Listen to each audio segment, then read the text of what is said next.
The episode kicks off with a scene from a dungeon, where we find Jinho once again. Jinho is watching in amazement as Jinwoo's shadow soldiers do all the heavy lifting. He's absolutely floored when he notices these powerful soldiers, and Jinwoo casually remarks, "Oh yeah, I didn't show you these guys before." Jinwoo mentions that they are part of his skill set. Jinho, eager to help out, sits down to start collecting the gems himself. However, a soldier approaches him, handing over some of the gems. Jinho smiles and thanks the soldier, appreciating the teamwork. At this point, the scene cuts to a destroyed boat.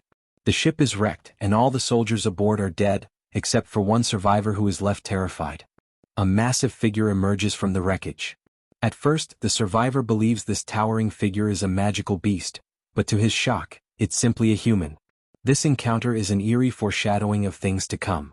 Back to the main action. Jinwoo and Jinho's raid mission proceeds without much trouble. Afterward, they take a moment to celebrate their success. With a few drinks and a hearty meal, they bask in the satisfaction of completing 19 quests, something Jinho is especially excited about. The completion of these missions is a crucial step for Jinho in establishing his guild, with Jinwoo providing the much-needed assistance. This goal remains central to their partnership. During their celebration, Jinho turns to Jinwoo and asks about his future plans. Jinwoo responds cryptically, saying that he'll be unreachable for a while as he heads off somewhere.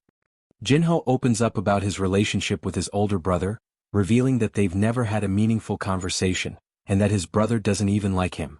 Jinho wishes that Jinwoo were his brother instead, and Jinwoo, with a playful grin, decides to take him up on that offer. "Alright then," he says, "from today you're my little bro." Jinho, thrilled by the gesture, insists that they eat more meat to celebrate their new brotherhood. Meanwhile, a different scene plays out in a jail cell. A foreign hunter is being held captive, claiming that he was trapped in a gate for 10 years before recently emerging from a new gate that opened near the US. His inability to speak English and his strange mannerisms raise suspicions among the authorities, who suspect that he might be a humanoid beast or even a magical beast in human form. To investigate further, they call in an S-rank hunter named Mr. Dong-soo, whose real name is revealed to be Sang Tae-yun. The next morning, Jinwoo prepares for his trip. His sister, Jinna, teases him about where he's going and who he's going with. She jokingly asks if he has a girlfriend, but Jinwoo laughs it off, saying he's just going on a trip with a friend.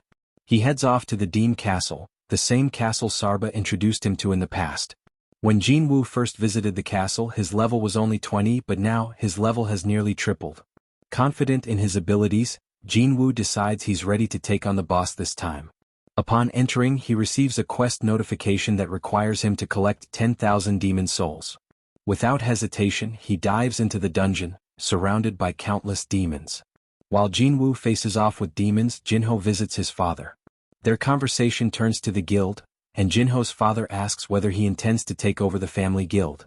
Jinho tries to explain that his older brother plans to bring in an outsider as guild master, which he believes could endanger the family's legacy.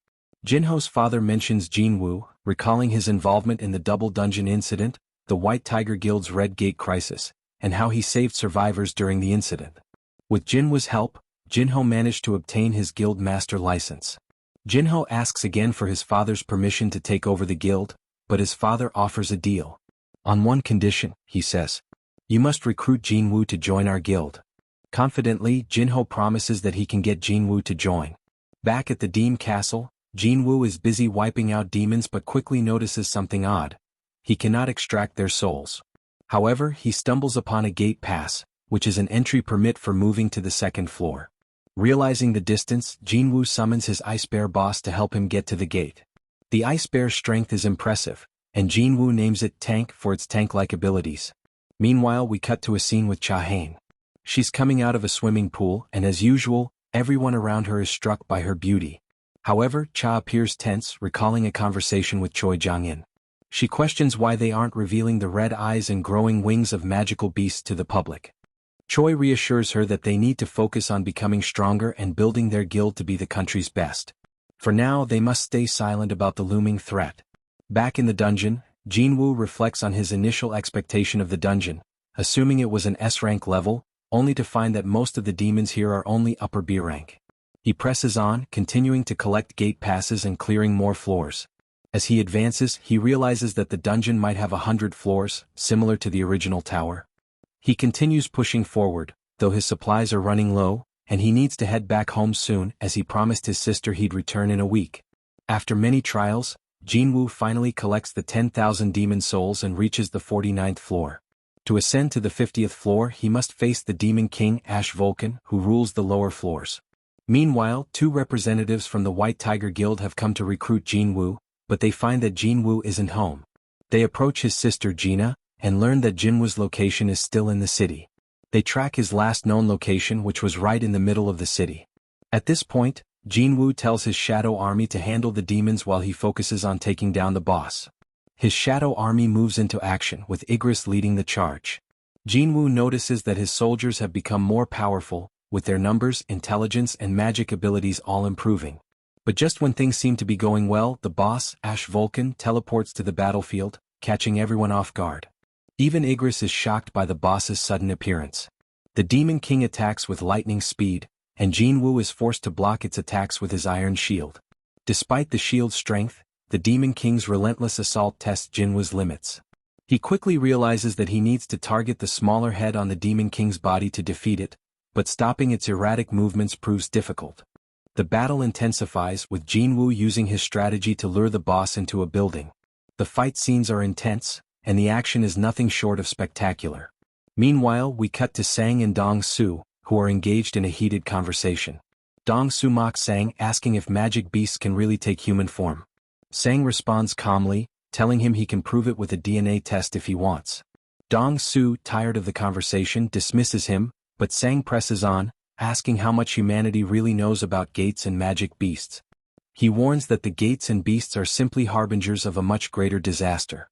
Dong-Su scoffs at this, but Sang's words carry weight. The two engage in a tense standoff, and Dong-Su's frustration builds. Even magic beasts like you have human names? You have a family, right? Do you remember your child's name? Sang calmly answers, Jinwoo. Dango realizes Sang is his father. Sang asks, why the murderous intent? Dango growls, I won't answer. Sang presses, tell me. Dango snarls, your son's dead. Say your last words to him in hell. The tension builds as both unleash their auras. Finally, back in the dungeon, Jinwoo has defeated the 50th floor boss and continues his journey. He faces another powerful foe, the Skeletal King, and defeats it, leveling up once again. As the episode nears its end, we see the destruction left in the wake of Jinwoo's battles. A building has been completely obliterated and emergency services are on the scene, speculating that it was an S-rank hunter fight that caused the destruction. With 25 floors still to go, Jinwoo pushes forward, collecting loot, including an earring from the 50th floor boss and a necklace from the Skeletal King. He's also secured 2 out of 3 ingredients needed to save his mother, but time is running out. He promises to return to finish what he started. The episode closes on a cliffhanger, leaving fans eagerly awaiting what comes next.